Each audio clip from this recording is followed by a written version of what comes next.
Hello, I'm Dr. DeRionne Pollard. I'm the president of Montgomery College. I'm absolutely delighted to welcome you to this Facebook Live that we're going to be doing today, continuing our series of talking about the workforce needs of Montgomery County. And today I'm so excited to have as my guest someone who should be very familiar to many of the business partners in our community, who is the current CEO of Maryland Tech Council. And we are so happy to have Marty, because I was going to say Martin, Marty Rosendale. He, like our previous guests, have been deeply engaged in the conversation about the workforce needs of Montgomery County, how it relates to the way in which we're thinking about the future of this county, and I'm absolutely delighted that you are here. He has joined me today at our Germantown campus, where we're actually in our state-of-the-art cybersecurity lab. Now, every time I walk into this space, I get a little bit nervous because I'm able to see on some of the screens we have around actual live attacks that are happening in the cybersecurity space. But this is a phenomenal instructional space where we actually are helping to prepare young people and those who are coming into the workforce and everyone who's interested in this work of thinking deeply about cybersecurity and being prepared for entry-level work and also advanced work in that space. So today we are in this wonderful space. We thought it was a most appropriate one to be in, to talk about some of the technology needs, but also because we know the Tech Council is engaged in this, not only as it relates to Montgomery College and Montgomery County, just as it relates to technology, but also as it relates to the healthcare and also other industries in that space. So with that, we're going to talk about some of the things that we think are pressing. We know that the college right now has been deeply engaged in this conversation about workforce development. Right. And we know that right now, technology is changing so many of the things that we do. We think about robots, they clean our buildings, they help us teach, and we all talk about the advent of AI and everything that's changing right now. What are some of the insights that you have about how the impact of technology is changing the workplace and its impact on talent development in the county? Sure. Well, first of all, Dr. Pollard, thank you so much DeRionne, for the, please. Oh, DeRionne, Yes. thank you so much for this opportunity. I appreciate it. And I just want to say I hadn't been in this lab before, and what you were just saying about the live screens behind us here, it's amazing, and it opens up your eyes to what's going on in cybersecurity. So I appreciate that. This topic that you brought up, frankly, we could probably spend the whole afternoon talking about just that. How is technology driving change? How is it affecting the workforce? And it's something that our members talk about all the time. Right now, we're experiencing, throughout Maryland, throughout Montgomery County, we're experiencing a workforce shortage.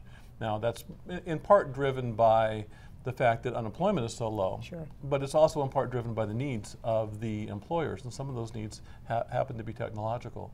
Now, if you go way back in looking at my own career, right, I started out as a tool design engineer, and when I was doing that, it was with paper and pencil, right? Today, you use computer-assisted design. The programs that come out of that design actually go right into the computers that drive the machining and the milling equipment that actually builds the tools. And so that industry alone has changed dramatically. You talk about robotics and AI. We have life science companies today here in Maryland that are developing diagnostics, precision medicine applications, and they're using artificial intelligence to conduct the data analytics and to drive the technology. So health IT has expanded dramatically, and so much of it's happening right here. Now, as far as the workforce, that has so many implications, right? Yes. So today, I don't think there is a job that you don't touch a computer or technology in some fashion. Whether it's just to log in and log out or to log your work, but there's that interaction with a computer. And so the need to have at least some basic understanding of technology is critical. And cybersecurity, we were talking about that just a second ago, cybersecurity and that knowledge is critical as well. Now, everyone doesn't need to be a cybersecurity expert, but everyone does need to understand whether you click on a message that looks like spam or not, right? Everybody needs to understand how what they do can affect the cybersecurity of the organization that they're working in. And so that type of skill set or knowledge is important. But then, because the job place is changing so rapidly because of technology, and there are certainly the technological expertise that you need, right? We hear from our tech companies about specific coding skills that are needed. We can talk about clearances. Security clearances are a big deal today. But on top of that, there's the soft skills, right? I prefer power skills. I like that. Thank power you. skills. Yeah. Because even using cybersecurity as the example, your cybersecurity experts need to be able to communicate and explain the importance of what they're doing to the rest of the people in the company. And so those communication skills are critical. But as I mentioned, the power skills, right, used to be problem solving, critical thinking, communication. But now I think they include understanding technology and cybersecurity and some of the other aspects of technology need to be folded into those power skills as well. I think you're hitting on something really, really important, because a lot of people really focus on this fact that if you have the technology skills, you will be able to write your ticket to wherever you want to go. And there's a huge belief, and I think there's some truth to that, that makes you certainly much more marketable. That's a skill set you have. But if you're not able to translate that, if you're not able to explain it, if you're not able to demonstrate your ability to work in a group to help people solve a problem and use those skills that you have in technology into those other areas, you really, I think, are at a deficit. And it may get you in the door, but it may not help you move into upper levels of work within an organization, or even, dare I say, run your own company, because you have to be able to know all of these things as well. Right. As an entrepreneur, you certainly have to be able to communicate. You have to be able to talk to investors and partners. But even the communication necessary to learn what's out there and what your opportunities are. One of the things that I like to do, we hold a number of signature events at the Tech Council every year. And we like to invite college students to those events, particularly our annual conference. And whenever I can, I try to bring them together in a group and talk to them about networking, about what they should be attempting to get out of that event. And they're always surprised, first of all, that I want to have that conversation with them. And secondly, they haven't really thought about it before. And some of them will say, well, I'm not really comfortable walking up to a stranger and asking for a business card and introducing myself. And others will say, well, I love that. I love walking up to people and introducing myself and talking to them. And so I try to teach them different little habits, if you will. So that person that's not comfortable with talking to a lot of people, I tell them, so your objective at this meeting should be to get to know one person really well. Find one person that is in the area that you're interested in. Spend some time with them, get to know them really well. But on the other hand, if you are more outgoing and less bashful, then your objective ought to be get as many business cards as you can. Right. And then when you get home, go through them and decide which ones are of the greatest importance and follow up with them. But those skills aren't things that they learn in the classroom, and they're so critical to learning what's available to them when they're out there and where they might want to take their career. I love this idea of networking, because one of the things I think the college has deep competence in is our form of networking, when we work with industries in our area to find out what their needs are, to understand that if Shapiro and Duncan needs more HVAC workers, how we design curriculum to do that, working with NIST and other places to say, okay, how do we start to prepare this next generation, and to think very deeply about what the needs are in the curriculum. Your point about those power skills that must accompany the high-tech skills, all of those things I think are really important, because collaboration in doing this work is going to be very essential. I'm curious, and you mentioned this, some of the skills that you hear from employers and companies that you work with a lot. You talk about some programming language that they talk about we need to have. They obviously talk about communications. So what are some other things or other skills that you see employers saying that they believe that are essential to job growth in this region that will keep our economy strong? Do they give you insights, obviously, someone who leads a conglomeration of members who say, look, we need you to help advocate for us to go out and do this work? What do they tell you? So again, typically there is a list of technical skills that they're looking for quite often. But coming back to those power skills, they want to see that critical thinking, that problem solving. But another one that most people might not think of is the ability to adapt to change. One of the things that technology is doing to all of us, frankly, is it's driving a very rapid pace of change. And so the ability to adapt to it, the ability to understand the norm is going to be change. And so you're always looking for the next change. You're always preparing to respond to the next change. You're always on your toes, if you will. That's a skill. And it's something that we hear that the employers are looking for. It's almost a mindset. When I think about the ability to adapt to change, it really is a schema that in your brain that you have to be open and knowledgeable and aware of the fact that things are constantly evolving and at a pace that's far more rapid than what they may be accustomed to. And that really is going to help them be successful both in the short term of their career but in the long term, being able to adapt. So we got some questions that have come in on Facebook and I'm going to see. In an effort to close the skills gap, Susan asked, how can we help employers unpack the skills they need rather than simply putting on a job announcement, bachelor's degree as a sole marketer of a ready worker? How do we help them articulate what you just said? Right. That's a really good question. And I think there are a number of ways that we're trying to do that. So you mentioned how Montgomery College listens to industry and gets and spends time with industry, and we help you with that. We as the voice of industry, we put together panels and forums, and I can tell you that I've been very impressed by the folks at Montgomery College, by the way, and I work with the best people. Their ability to draw out from the employers what they're looking for.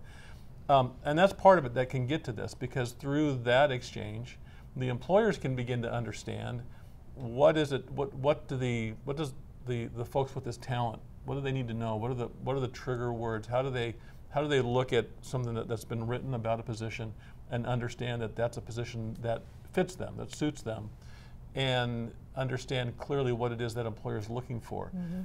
So often, because of technology, frankly, when we have Indeed and these job boards and whatnot, and everything goes through the job boards, if you haven't learned how to write that job description, if you haven't learned how to break it down and as this person put it, unpack it, so that it's understood or understandable, then chances are you're going to get a lot of applicants that aren't the people you're looking for.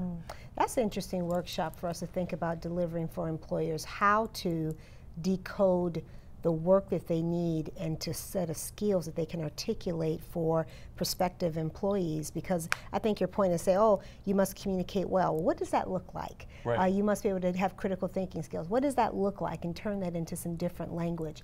You know, it's interesting. I think a lot too about the employer who's trying to hire multiple types of employees. So they have to be thinking very distinctively about it. Actually, one of the questions someone asked is this: where is entry-level training available online for the IT jobs of the future?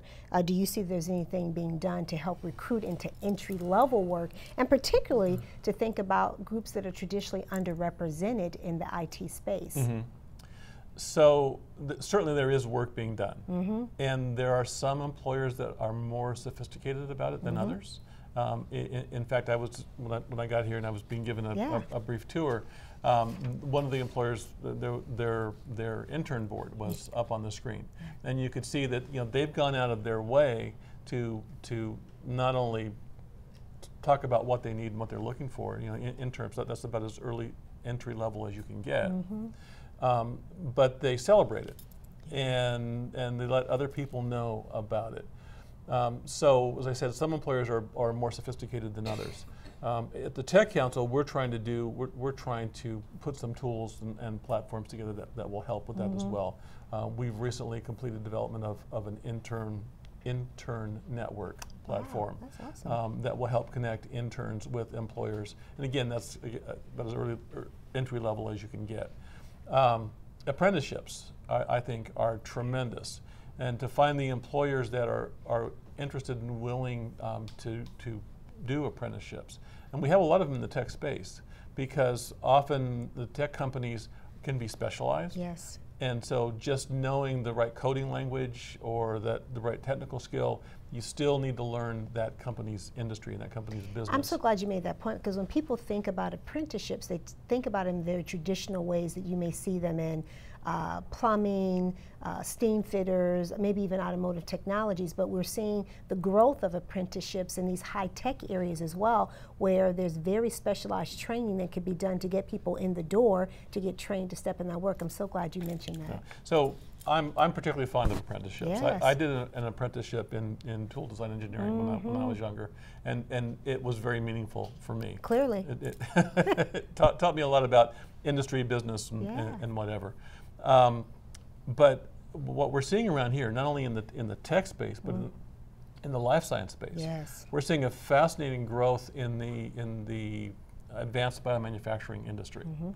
Now, I bring that up because that's an industry where if you have an interest in STEM, if you like science, but you're not interested in an advanced degree, or maybe not today, maybe you'll go back and get that advanced degree later, it's an opportunity to get into a STEM field. That's a good paying field, exciting, it's fun, you're developing and manufacturing products that are saving lives. But that manufacturing environment lends itself perfectly to apprenticeships. So you get a background in science and biotechnology, through your education, but then enter an apprenticeship to learn manufacturing and even commercialization. Then it can propel your career. So I personally believe that apprenticeships are going to become much more important in this region, as with the industries that I see growing, and very effective for helping students and talented individuals to get into those industries. And might I offer, I think Montgomery College is a perfect ecosystem for that, with our PIC-MC on this Germantown campus, the ability to connect industry with education, with potential workers. There's a very special ecosystem that exists when you can have that type of space and then create a pathway to jobs that I think are necessary for the economy that we want to have in Montgomery County. I'm interested to hear from you about how would you describe the way in which we could recruit businesses more effectively to Montgomery County, based on when you hear your members talk to you about the environment for work here and the environment for economic development. Are there things that they tell you that they wish we could do differently here that would be useful? Sure. I mean, there's everything from infrastructure, traffic control, those kinds of things. A lot of it boils down to how well we market ourselves. Yeah. Because if you think about it, I had an opportunity this morning to address our Montgomery County delegation in Annapolis, along with the Montgomery County Chamber and Montgomery County Economic Development Corporation. And I told them that if you think about it from a standard of living perspective, if you're younger and you like the metro environment, you get that in Montgomery County. Right. If you like the suburbs, you get that in Montgomery County. If you're like me and you're married to an equestrian and you want to live a little further out into the country, you can get that in Montgomery County. All the pieces are here from a lifestyle and standard of living perspective. And then if we can couple that together and make it understood that on top of that, we have the NIH, we have NIST, we have the government institutions, we have amazing academic institutions in this area. We can, Montgomery College and organizations like this that are so in tune and focused on industry and helping drive and build workforce. I don't think we do as good a job as we should letting the world know what's happening right here. And by doing that, we'll be able to help attract more companies into the area. I love that, because it's really this idea of knowing who we are and then celebrating it. And oftentimes we tend to define ourselves in terms of deficits of what we don't have. Right. But the reality is that there are so many positive attributes that we should be singing from the rafters about what it is and who we have here, and all the assets of our community, from superb school systems to high quality post-secondary education, parks and recreation, businesses, and then this idea of saying that we all have this commitment to a quality of life here. Maybe we would put marketing in your domain, because I think that's a very important point. One of the things I spend a lot of time thinking about is how I help my students get ready for this work. So we think about entrepreneurs who are coming to this area. We think about companies that are starting. But I think a lot about the students who come to us who oftentimes are trying to find their pathway into whether it be the life sciences or whether they're trying to go in the tech space here. I think a lot that we need to have more effective partnerships, because if those partnerships are active and robust, they can really help create those types of things. When I think about certain businesses, we're right in there every day and they know who we are, we work with them. There are others who may be unfamiliar with the community college because they think, oh, you have to have a baccalaureate degree to do this, or I didn't know that that college did that. So what might be some advice you'd give to us about how we might develop more effective partnerships with business and industry, membership organizations like yourself to really help advance what our students may need in this space? Well, that's a really good question. Thank you. You're welcome. I think a lot about, when I think back on my career, when I was young, I never would have guessed that I was going to be in a career where I was CEO of biotechnology companies, where I was traveling the world, working with companies in China and Europe and Australia and elsewhere. And I didn't know what was possible. And I think that to the extent that we can connect the students, the talented kids that are coming up through the college with industry in different ways, through some of our events, through some of the events that you put on, just creating collision opportunities. Ooh, collision, I like that. I do. We often say disruption, but I like that idea of collision can be very positive as well. I love that. Right. So that they can learn what the possibilities are. I mean, I think about my grandson. My grandson's 11 years old. Now, when my daughter was younger, I was beginning to become more worldly and understand what the possibilities were. But with my grandson, and now I've had a full career, and like I said, I've traveled the world. It's my mission to make sure that he understands what all the possibilities are for him. And to the extent we can do that with our students, we can help them end up in the right place. A place where they're comfortable, they're happy, they're being the most productive. And I think all the way around, that will be a better situation. I love that, because I think oftentimes some of our young people and our working adults who come to it later, they may not even know what the options were. And now being able to, if you can expose them to that. I have a 12-year-old, and every day I say, well, what are you thinking about doing when you grow up? And I realize he's not ready yet for that, but I need to expose him to things so he can have those options. And the experiences I provide for him will allow that. And it's very similar to these partnerships, as you say, can really help us expose our students to options and to lifestyles and careers that they may not even know possible, because it's not within their daily work of doing things. Someone asked here, what new jobs do you see being created with the advent of the Internet of Things? What skills will those jobs require that current jobs do not? Oh, I know, that's a trick question there. that's a pretty deep question, actually. Because the Internet of Things is so much. It is. It's everywhere. It is your refrigerator, your car. We actually struggle at the Tech Council defining what technology means. When we're thinking about our tech industry, defining what that industry is, because everything is tech now. Everything, in fact, affects the Internet of Things. The Internet of Things is creating this amazing data set. And the potential to analyze that. Yes, data science. Data science, analytics, using artificial intelligence, deep machine learning. These are newer fields, newer areas. I don't want to say they're new, because they've been around for a while. But I believe that these are opportunities that are going to develop and expand and explode. And so, people like the person that asked that question ought to be looking there. I mean, we have a couple of companies right here in Maryland that are focusing on the analytics around the Internet of Things.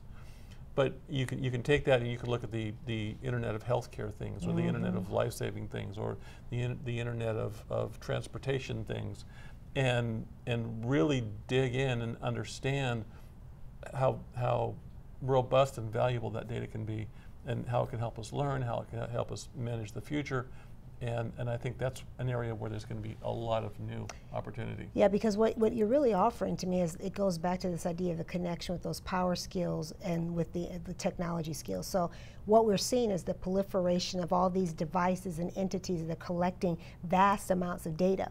But someone has to give meaning to that data. Someone has to interpret that data. Someone has to categorize it. And I'm very proud of the fact that Montgomery College, we're one of the few community colleges in the country that actually has a new associate's degree program in data science. And it's this idea of helping people step into entry-level work to understand how to navigate that and how to translate all this data that comes in into something that's meaningful. How do you start to act on it, the analytics behind it? So I think you're onto something, because we're all excited about the fact, I bought a crock pot the other day. My crock pot can tell me, I can turn it on via the internet, I can do all kinds of great things with this crock pot, but at the end of the day, the reality about where did all that data go? What do they know about? I think about what Alexa knows about us.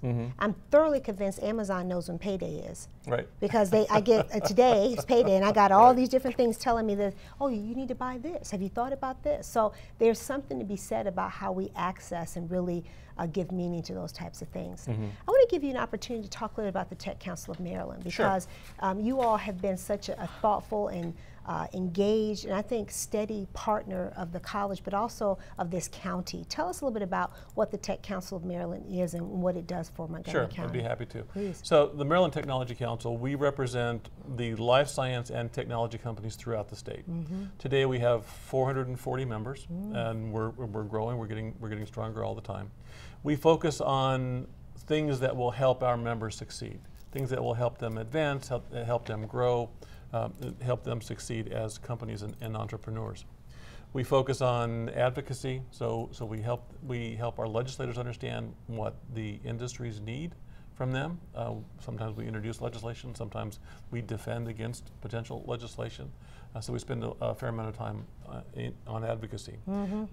We spend a lot of time making connections. We tried whenever possible to connect entrepreneurial minds. We look for opportunities right here to connect companies to one another when it makes sense. We look for opportunities outside of this region. We attend conferences. We work with our members at conferences and throughout the country, again, to help facilitate those connections.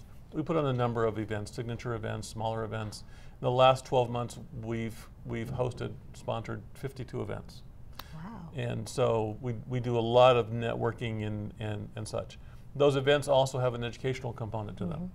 We help our members understand the capital markets. Workforce has become a big issue for our members. So we create what we call C-suite collectives, where the C-suite executives get together and talk about specific issues, whether it's capital or workforce. And the idea is it's a bit of a peer group environment. So to the extent they can help each other, they do. But it's also an opportunity to identify the issues that we face here in Maryland, that they face as entrepreneurs and innovators, to define those issues, hopefully come up with some solutions, and then elevate it, and as the industry association, we can take it forward to the legislature, to the governor, to the universities and the colleges, and help do something about it. So there's an educational component to what we do as well. And then we get involved in workforce issues and others. But fundamentally, our role is to help our members succeed. That's very powerful. I love that. That's actually what our job is at Montgomery College, is to help our students succeed, and to do it, as you said, through advocacy, through partnerships, through helping to make sure people understand what the real issues are. So let me end by asking you a couple of pop questions, if you don't mind. Sure. So I know for a fact that you have this wonderful grandchild that you've mentioned here a couple of times. Tell me about your grandchild. Well, I have two. Uh-oh. I had a 6-year-old girl and an 11-year-old boy. They're both amazing. Of course they are. And you know, I always love to ask grandparents to talk about their grandchildren, because their face lights up, and they have this beautiful thing that's a different type of love and a different type of thing than they've ever seen. You have any 2020 resolutions? 2020 resolutions. Well, I do have some, certainly. One of them is directly related to the Maryland Tech Council. And that is, last year for us was a year of financial growth and strengthening the organization. Good leadership. This year is a year of growth overall. We want to grow the Tech Council. We want to build the membership. We want to drive the value for companies and entrepreneurs in Maryland. So that's one of my 2020 resolutions. I love that, and you were right on message all the time. So I want to thank you, Marty, for joining me today, for being a part of this series, and for really helping us to amplify this need about the intersections of workforce development and the need of the ecosystem to really create an environment where businesses can thrive or where our community can thrive. And certainly, I'm so glad that you're in Maryland doing this work. So thank you so much for being here with us today. Well, if I may, and thank you, and thank you for all the work that Montgomery College is doing. It's amazing. You all are so good about interacting with industry. Yeah. We love it, industry loves it, and it's very effective. So thank you. And thank you all for joining.